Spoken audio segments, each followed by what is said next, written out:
Hello, I'm Jyotika. Welcome to Excelling Psychology. In today's class, we will go through January 2024, Paper 1, Edexcel Psychology, Cognitive Psychology section, that is section B. The same paper I have covered before also, it's been some time. In that, I have covered section E. So if you haven't watched that video already, you can check out the Edexcel playlist on my channel. I'll link it below in the description box and you can watch that video there. Today we are focusing only on cognitive psychology. Okay, so what I really appreciate about Edexcel papers is the application emphasis which is there. We know most questions are EO2 and we get an opportunity to really apply the concepts which we have learned. So same is the case in the cognitive psychology section. Let's begin with the first question here. As we go through the questions, I'll explain to you how you should organize your answers, how you should plan out your answers, how you should structure them, what content you should cover, how you should meet mark scheme requirements. I will also write down sample answers, not because you should memorize them, but because you get an idea, a reference of how you should be writing your answers. The first question is, Eliza is a teaching assistant who has been asked to help Darius to learn the map of a city for a geography test. Eliza intends to use her understanding of working memory model by Badley and Hitch to plan activities to help Darius learn the map.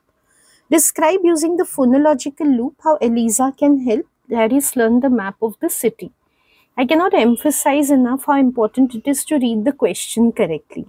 Many students, when they read in a haste, what they'll do is, they'll not look at the fact that they've asked us for phonological loop in particular. They'll start picking up any components of the working memory model and apply it to the scenario. So make sure you're not making that mistake. They have asked specifically for the phonological loop. In the Edexcel paper, because most questions are EO2, it is very advisable to take as much time as is needed to read the question carefully. What happens is, if you start writing in a haste, you write a little bit, you realize you've made a mistake, then you go back to the question. This back and forth makes you commit too many errors, sometimes to a point of no return. So first read carefully and then only start writing the answer. Okay, here now they've asked us to use the phonological loop concept to explain how Eliza can teach Darius. That means this is entirely EO2. The entire 2 marks are devoted to EO2. They have nowhere asked us to explain what the phonological loop is generally or to give any commentary on the working memory model. So we should only focus on contextualizing whatever we know about phonological loop to the scenario without giving any general points at all. Next, we need to look at the marks which have been allotted. 2 marks have been allotted. That means we can give any 2 points of relevance from phonological loop to the situation. Of course, the best approach is, we know there are 2 subcomponents of the phonological loop.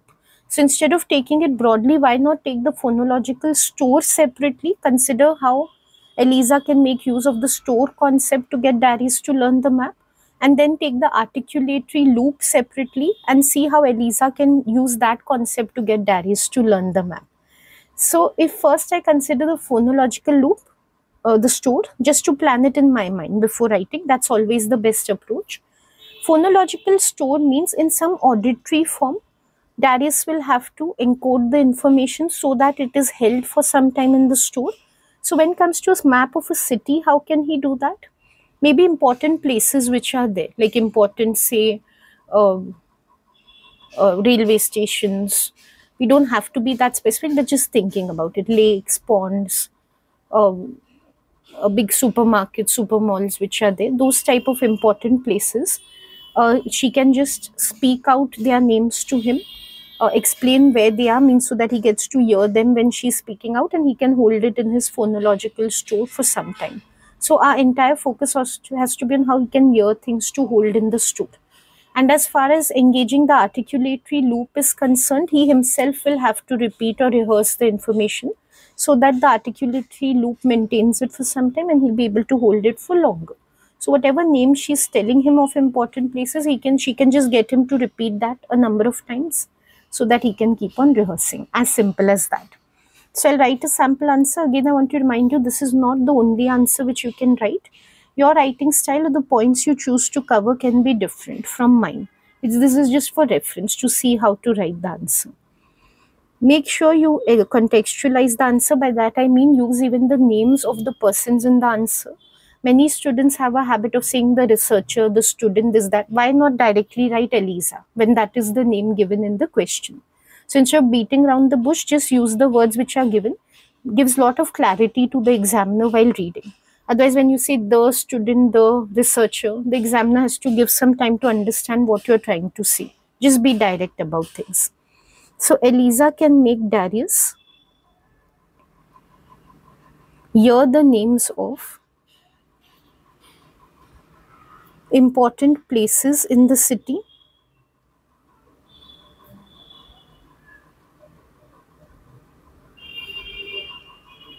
so that this information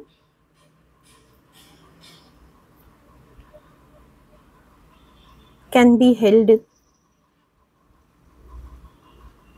his phonological store.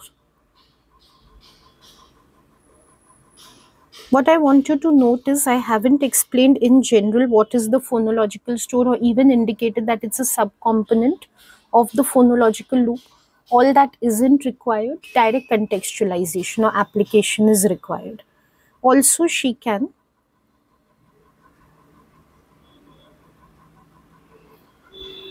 make him repeat those names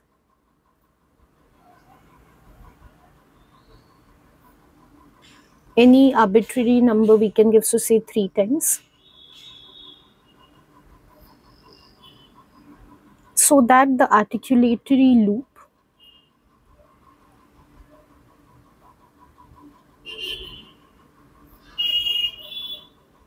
can rehearse them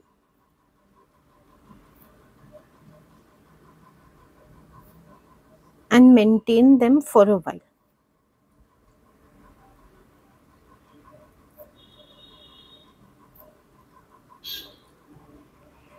Okay, so I'll get 1 mark for each sentence which I have given. I will upload this document, the answers, once I've written them on my website, and I'll link my website page on the description box and pinned comment below. So if you want to keep the document aside with you when you're watching this video, it can help you, or later for reference, if you want to refer to the answers, you'll be able to look at them there. The next question is, describe using the visuospatial sketchpad how Eliza can help Darius learn the map of the city. Now, this is from the same situation. Instead of engaging the phonological loop component, this time we expected to engage the visuospatial sketchpad component. The answer structure is obviously going to be the same. So in the visuospatial sketchpad, I'm just going to draw a parallel with what we've already written. We have the visual cache, which is responsible for visual information, and we have the inner scribe, which is responsible for spatial information. So what Eliza can do is to engage his visual cache, means he needs to see things. She can show him a map of the city. Maybe she can download a map from the map from the website, like from the internet, or maybe she can draw it out, or even better if she can get him to draw it out. That will really engage his visual cache and help him to remember. And as far as inner scribe is concerned, the spatial component, to get him to engage that, she can give him a pencil or something so that he can trace. She can give him a starting point. Okay, start supposing at this place of the city and trace it through to that place. So in pencil, like when he's just navigating through the map by tracing it, he will learn about the orientation, position of things. Basically, his spatial memory will get engaged, and that way he'll be able to learn the map. Okay, so I'm going to write my answer in the same way that I wrote the previous one, again being very direct and contextualized. Eliza can get Darius to draw the map of the city by giving him a printout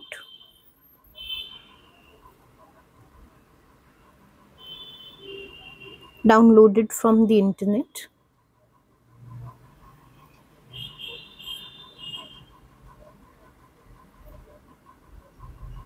to engage his visual cache.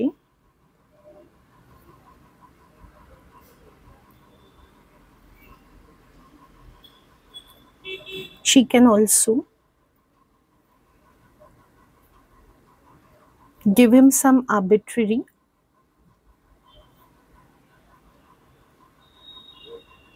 start and end points on the drawing.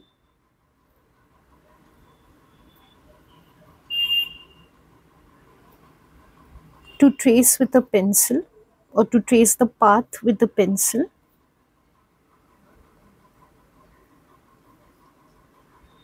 To engage his inner scribe.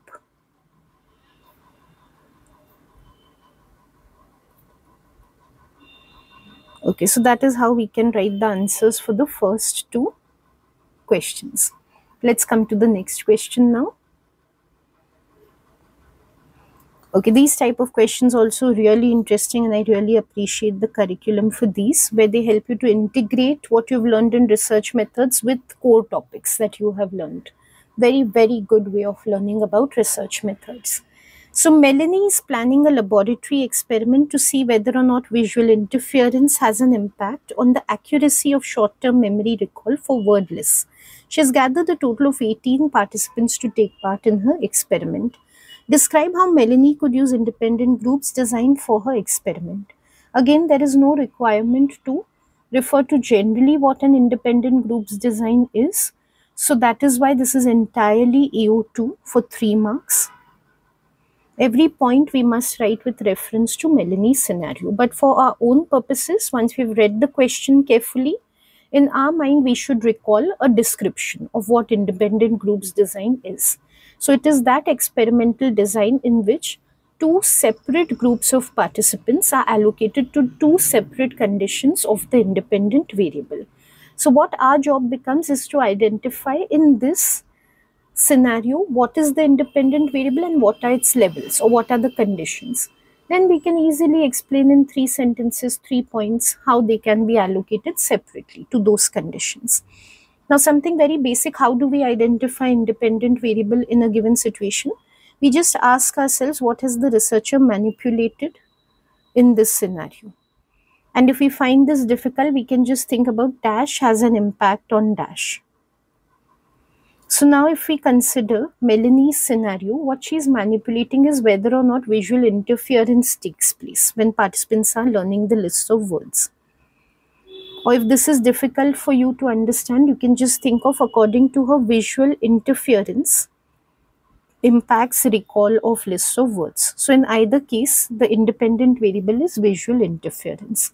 Now what are the conditions, what are the levels, or what are the ways in which he has manipulated visual interference? So one is no visual interference, because some participants are not going to get any interference. And the second is visual interference. So now we know what is the IV, what are the conditions. Now coming to independent groups design, we know that there are two separate groups. Ideally, these two groups are of equal size. So here when we have 18 participants, ideally Melanie should be assigning half of them to one group and half of them to the other group. Not only that, random assignment is generally suggested, but I think that becomes too specific, so we don't need to get into that. In my mind, I can think about what will be my 3 points before jotting them down in the paper. So one is going to be about these are the conditions, these are the groups. Second, about these many participants should go in each. And third, emphasis on these should be separate group of participants. If you get into random assignment, you can say something like she can use a lottery chit bowl type of method to assign them, but I'm not finding it very important, and it might become too lengthy for 3 marks. So I'm not getting into that. In Melanie's experiment,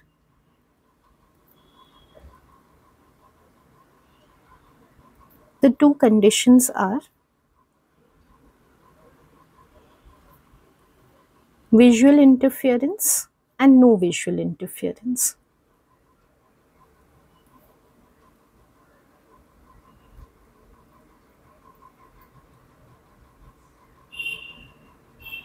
Melanie can divide her participants into two groups of 9 participants each.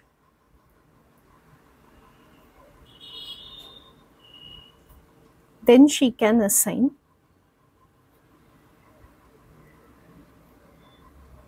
only one of these groups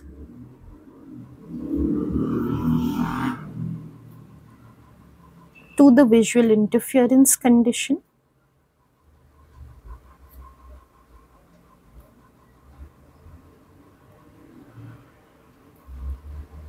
and only one of them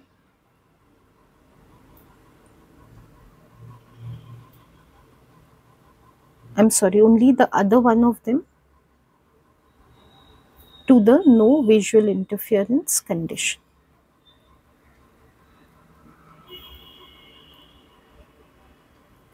What you need to note is that there has to be a clear mention of that only one of them is going to one condition and a totally different one is going to the other conditions. So you can use words like only, like I have used, the other, only, or you can use words like separate, different, distinctive. Some indication has to be that there's a different group going to each condition. Otherwise, it will end up sounding like repeated measures design, which will be totally wrong.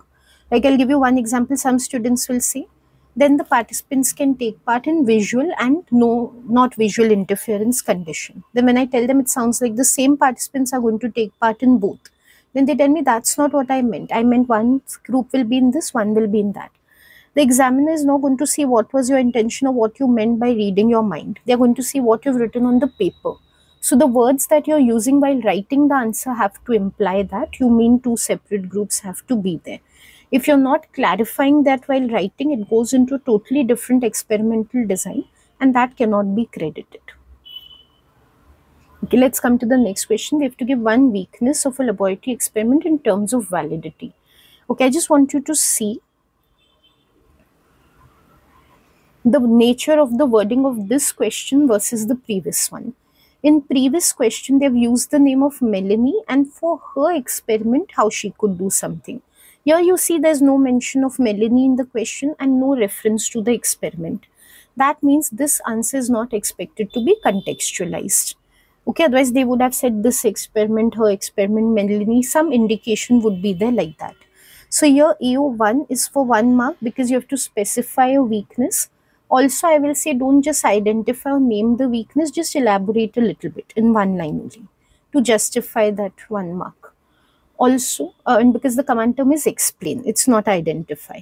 And then AO3 is the 2nd mark because they haven't asked to contextualize to Melanie's experiment. Without that, we can just detail and explain why that weakness which we are giving is a weakness. The other way of doing it is to contextualize. Like instead of just giving a detail, you could give an example from Melanie's experiment. I'll show you how to do that also.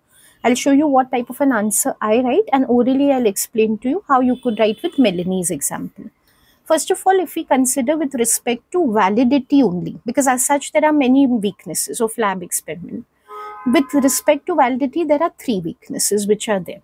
One is that when it comes to lab experiments, ecological validity is lacking. I'm sure that's the first weakness coming to your mind. And it is relevant because it's one type of validity.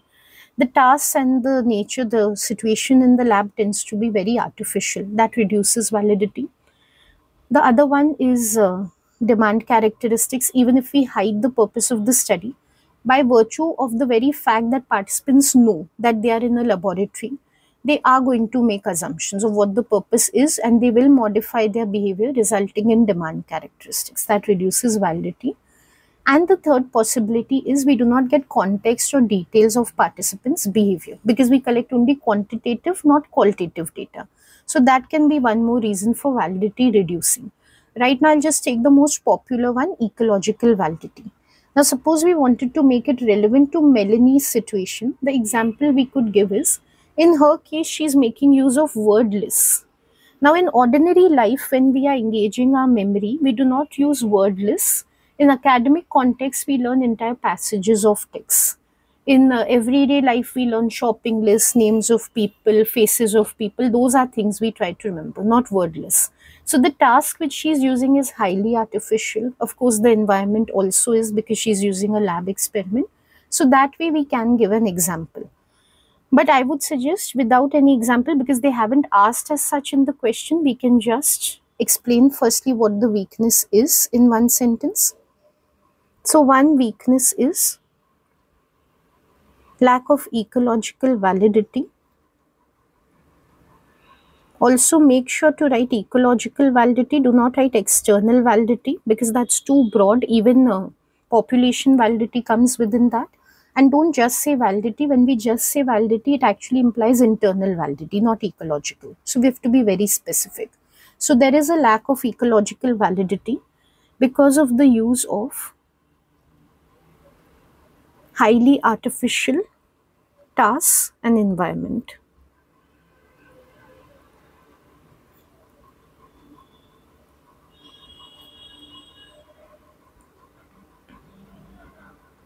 So here you can see when I had said explain, we need to elaborate a little more than just identifying or naming something.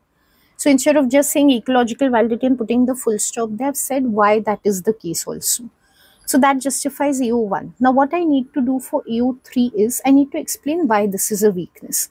Like in the 8 and 16 markers also, when we have this peel evaluation which we give, you can see in my previous video, the second E which is then, which we explain this is a strength because this is a weakness because. That is what you're doing here, but here you're doing it generically because we're not referring to Melanie's scenario.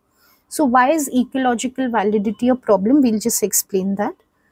This is a weakness because we can signpost it this way, like begin this way with the sentence. The findings obtained from such experiments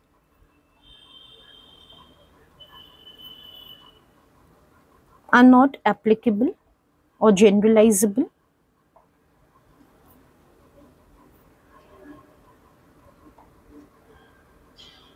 to everyday real life settings. So here I have explained also why this is an issue.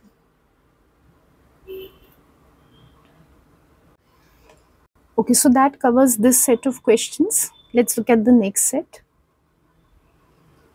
Okay, so here we have something to do with statistics.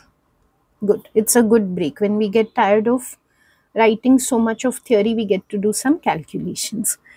Leonardo investigated whether chunking of information would improve recall of numbers. He presented participants with 10 number sequences that each contained 12 digits. In condition A, participants were presented with each number sequence as a whole number, for example 2548, etc. In condition B, the same participants were presented with each number sequence again. Same participants, same number sequence again, keep it in mind. But they were chunked numbers. So this time they were clustered like 254, 879 and so forth. Leonardo recorded how many number sequences participants recalled in each condition accurately. Calculate the t-value, the Wilcoxon value for data gathered by Leonardo by completing table 2. Formula and statistics are at the front of the paper and you must show your working out. 2 pieces of advice right at the beginning. It's a long situation. Take as much time as is needed to understand it before attempting the answer. So if you need, I hope you're working out the paper with me. That's the best approach. Don't just watch it like it's a film. Be active whenever you're watching videos. So pause the video, take your time to read the situation and start solving it with me. Or do your solving and then check with my answers. Take that approach. Read very carefully. When I was reading, I was hinting at something. Same participants. When you read also, always read with a depth approach.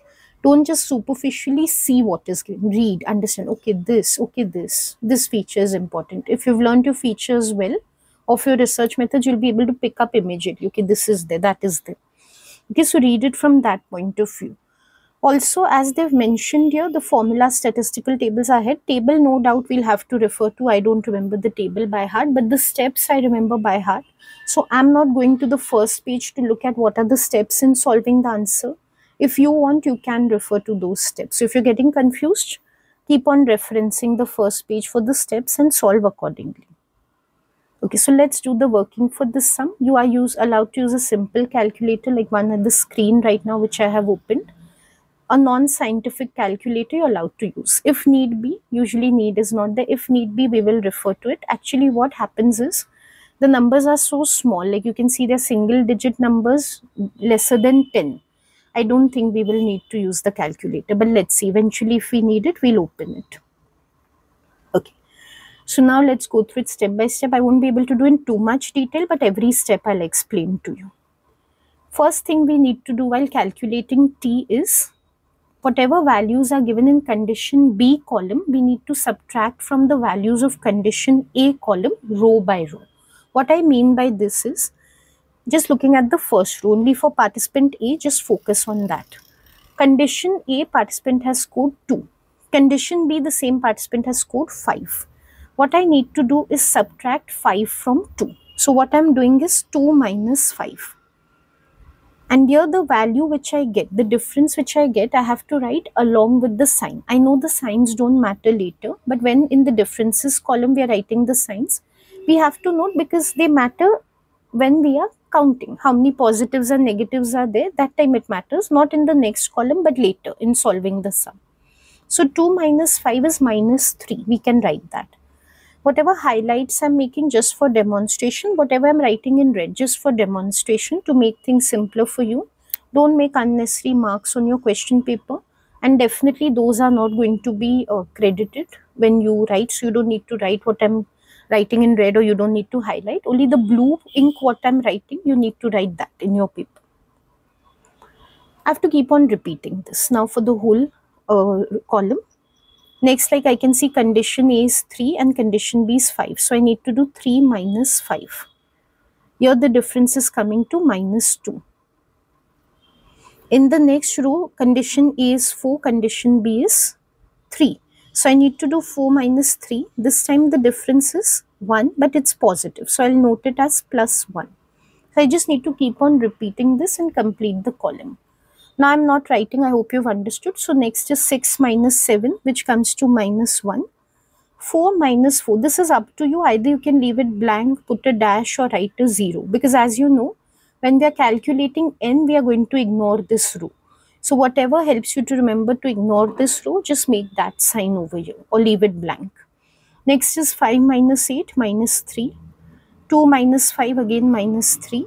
3 minus 2 is plus 1. So that completes the difference column. This is all we need to know.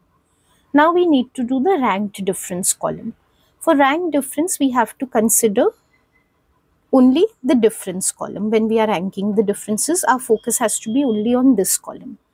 Also, how we have to assign the ranks? We start with the smallest rank, which is 1, and we go in ascending order. What I mean by this is, listen carefully, the smallest difference which is there, regardless of its sign, the value, the number, which is the smallest, in the difference column, we'll get the rank of 1, and then we'll move upwards from there. So 1, 2, 3, 4, ascending order. We'll move on the ranks like that.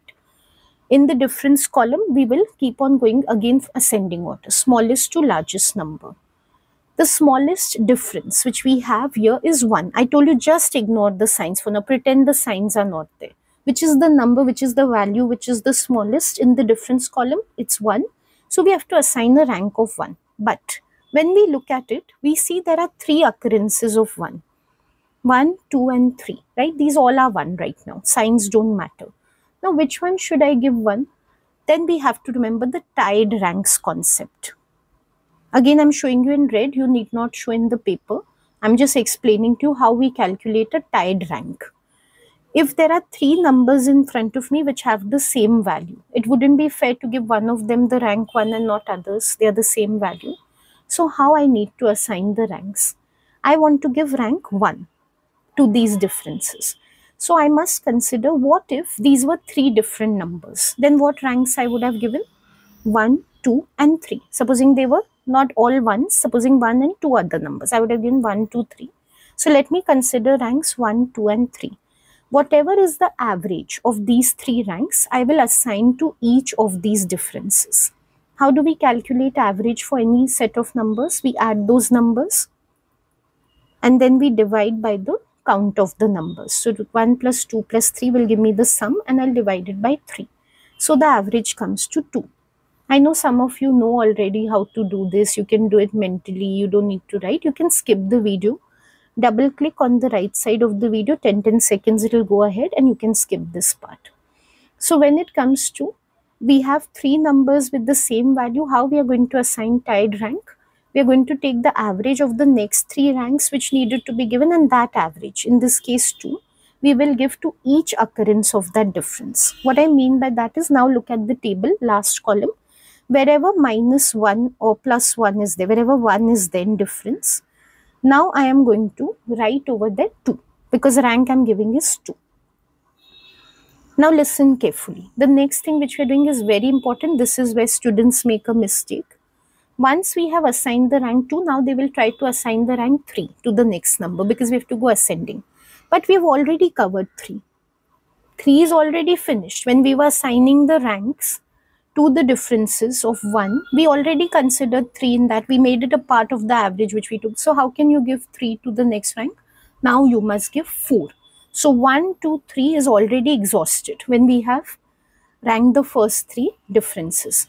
Now we need to move towards 4. So now you have to look at which is the next difference, next highest difference after 1, that you have to give a rank of 4 this time.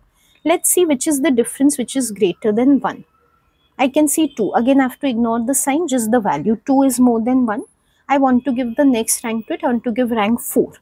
Before giving the rank, I should just check is 2 occurrence once or is there multiple occurrences of 2. It's just occurring once. So safely here I can write 4. So where 2 is there, on the right of that, I will write 4.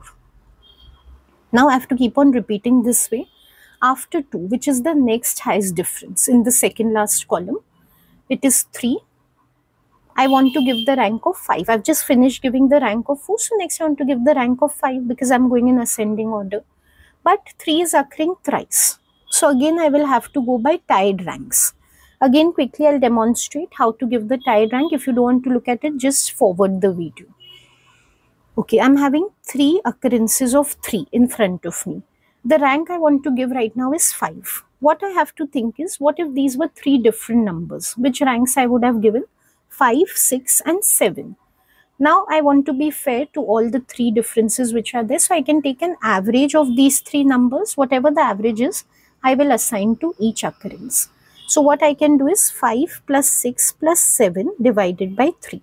Because when I want to take an average, I take the sum of all the numbers, 5 plus 6 plus 7, which comes to 18. And I divide by the count. How many numbers are there? There are 3 numbers, 5, 6, 7. 5, 6, 7, 3 numbers. So I'll divide by 3, comes to 6.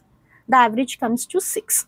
So now wherever 3 is occurring in the difference column, therefore rank difference column, I will write 6.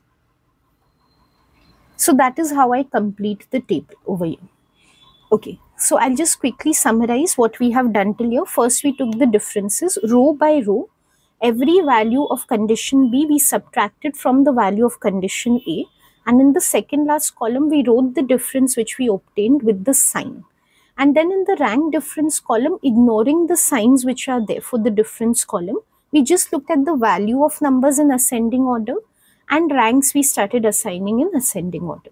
Wherever there were multiple occurrences of any difference, we took tied ranks and we assigned those. And I explained to you how to assign the tied ranks.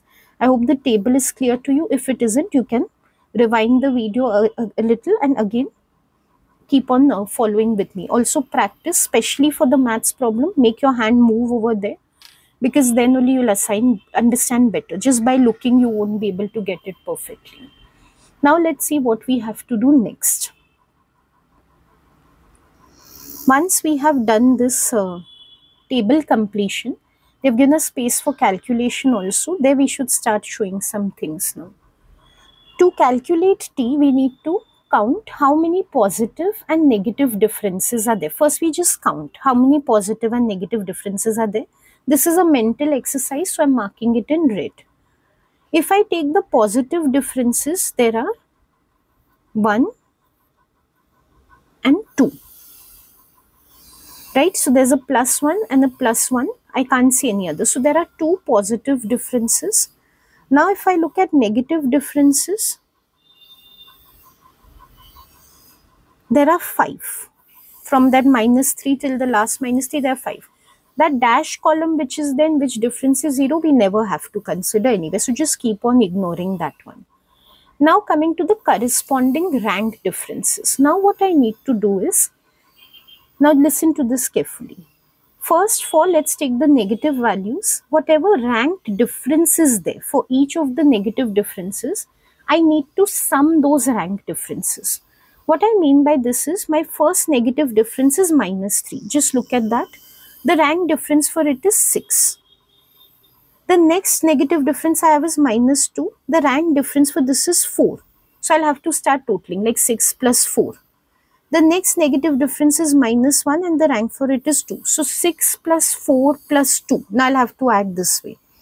The next difference is -3 and the rank for that is 6. So 6 plus 4 plus 2 plus 6. Finally, the next negative difference is -3 and the rank for that is 6. So now I'll have to add that also to the previous numbers. This is the working I need to show below, will also help you understand better. We can call it whatever you have learned in the textbook, that terminology you can use, or you can refer to the first page. What I refer to it as is sum of ranked differences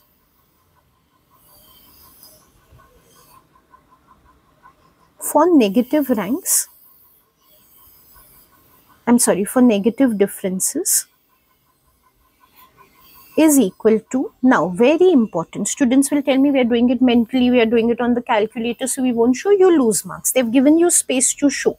They have told you, they have emphasized show your working out. If still you're not showing, you're disregarding the instruction, you will lose marks. So you need to show what you're adding over here. I've already pointed out what I'm adding, all the numbers which I have circled in the last column, all the ranks for the negative differences I'm adding. I need to show that in the space below, this plus this plus this. I need to expand and show. So I will show it as 6 plus 4 plus 2 plus 6 plus 6. Now here I can do it mentally, it's easy, like 10 plus 2, 12 plus 6, 18 plus 6, 24. Or I can take my calculator. I can do it on that directly, or just to cross check once. On my simple calculator, I can just add once and make sure that I'm right. So you can see it is coming to 24. Okay, so this way we just need to add. Same way I need to repeat for sum of ranked differences of positive differences.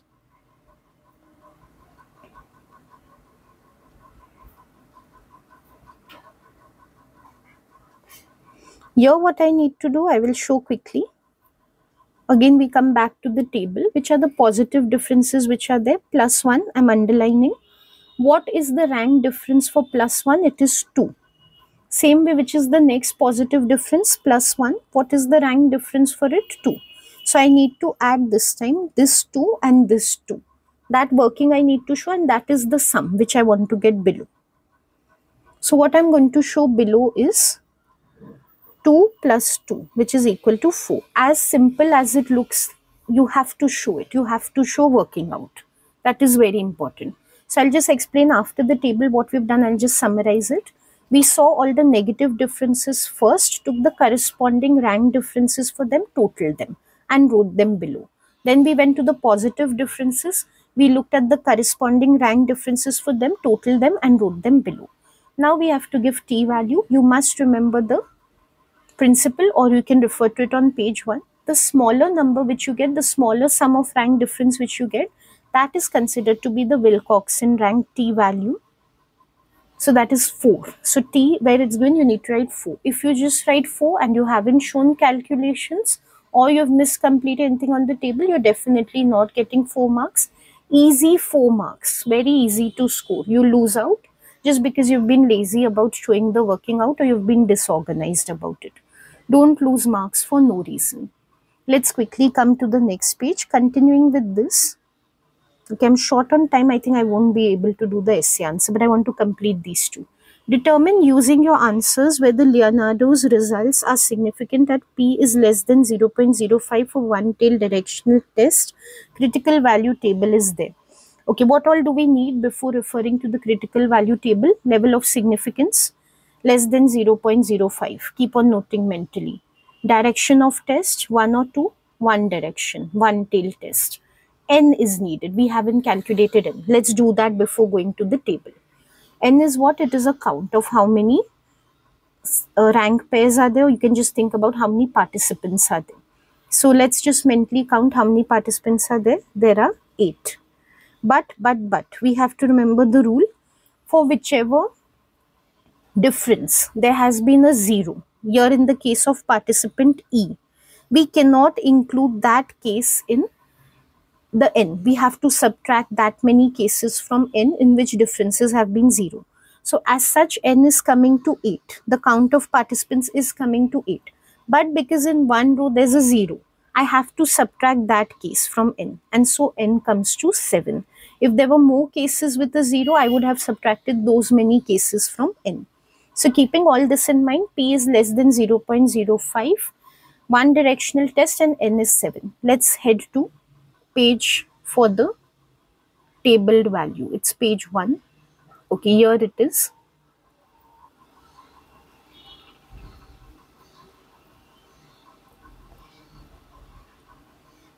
Okay, now, not to make any mistakes, what they've told us one-tailed. So where will you look at in the table? At the top, one-tailed. Will you look below? Will you look at two-tailed? Just ignore it. They've told you it's one-tailed. They've told you it's not two-tailed. Keep your focus on the top. So where are you going to look at significance level 0.05? Here, not below, because they've categorically told you it's a one-tailed test. We just calculated n, which was 7, right? So now where you will look at 7. So first of all, they're telling you to look at 0.05, means just ignore the other two columns. You're not to look at them. Why look at them and confuse yourself? Keep on cancelling out. Whatever is not needed, is not specified, eliminate that. So 0.05, your eyes have to be only on that column.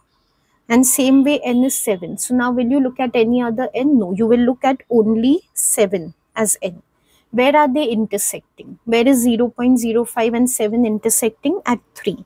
So 3 is the critical or the tabled value for t. And what is the rule? If the calculated value, which we have calculated 4, if it is less than or equal to this tabled value, then we take it as significant. If you don't remember the rule, it's given right there in bold. Okay, so keeping this rule in mind, let us return to the sum and keep in mind the critical value is 3. And let's answer that question to complete the sum. Let's do it quickly.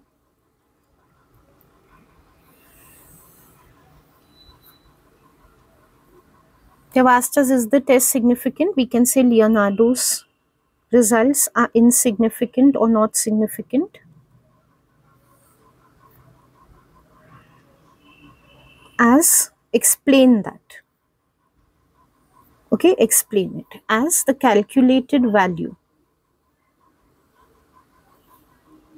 of 4 is lesser than the critical value of 3. That's all you need to write. So we can see whatever result he's got is because of chance factor. It's not applicable to the larger population. Anyways, let's come to the next question. Explain 2 improvements that Leonardo could make to his investigation. 2 improvements question which you're getting from GCSE. So I hope you have a habit of it. Always AO3. AO3 for 4 marks. 2 improvements means each point of AO3 is worth 2 marks over here. Has to be contextualized. They have said specifically Leonardo. Always remember the GRAVE acronym: generalizability, reliability, validity, ethics, application. Any of that, is it lacking in his study? Let's look at the scenario again. Multiple things come to mind. First of all, I'll just point out, as far as generalizability is concerned, we don't know. Okay, we don't know how many participants are there. So, okay, we'll ignore generalizability for now. Something I'd emphasized on when we were reading, we saw the same participants are in both the conditions, indicating that it is repeated measures experimental design. Immediately when you see this, you know there are both strengths and weaknesses of repeated measures design. Think about the weaknesses which are there: order effects and demand characteristics. Any one we can give as a reduction of validity. Same sequences are being shown to participants. Again, validity issue. Connected with repeated measures design, they'll be able to recall because of prior exposure. It's looking like practice effect to me. Besides that, we can see that there is artificiality, as we've discussed before also, like in the previous answer. There are number sequences. Ecological validity is poor, so you could suggest something like he could use a more realistic task instead. Also, let's quickly see if there's anything else. There's quantitative data, context is lacking, details aren't there for why they're able to remember something and not other things. So he could include some qualitative data by interviewing them as well. that comes to my mind. Okay. Right now, that's what I can think of. I think I'm in a rush. I can't think of more points. I'm sure you can think of more points. You could include those as well. I'll just take the point on demand characteristics and order effects for the time being. One more very, very important thing. We do identify the weaknesses, but to suggest improvements, not to talk about the weaknesses themselves. So if I just write that order effects are there, so validity is low. Have I suggested how we should improve it? No. I've just said this is the weakness which should be improved. I haven't given any suggestion for improvement. So that is not how it works. We do identify weaknesses because that is what we have to improve upon. But then we have to suggest what the improvement has to be. So just see how I'm writing the answer to understand this. Since the same participants, first I'll point out the weakness. In the next sentence, I'll explain the improvement. Are exposed to both conditions.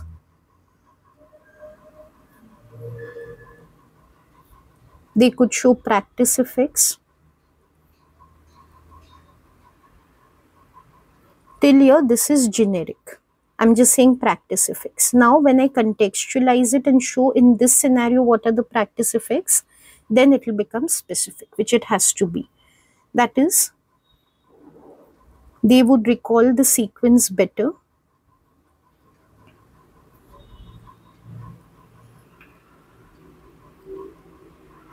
The second time by already being exposed to it previously.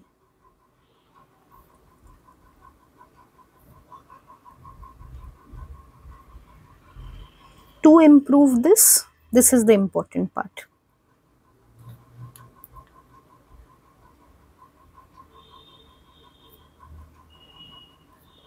You can suggest counterbalancing, that he should divide the participants into two groups. Half of them should see the chunking first, half of them should see the whole sequence first. Then the first half should see the whole sequence, and then the second half should see the chunked sequence. That is possible. Right now I'm just giving a simple suggestion to improve this. Leonardo could change the sequence of numbers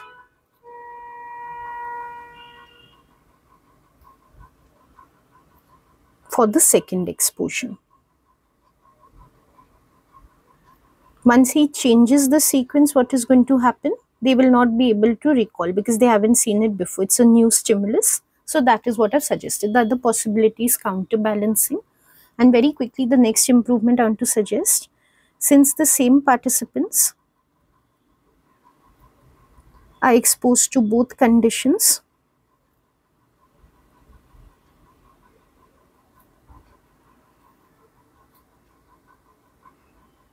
they could understand the purpose of the study.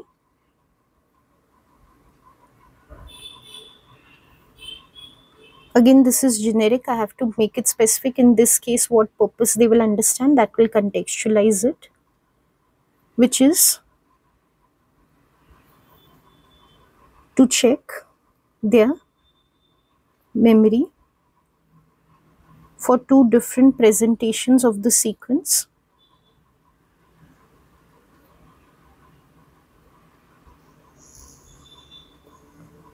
Again, to improvement is important. So to prevent demand characteristics,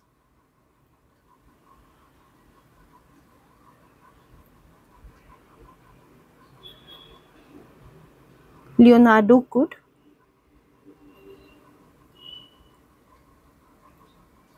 use an independent groups design instead.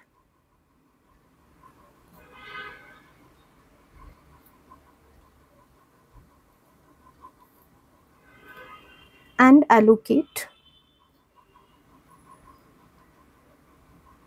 a separate group of participants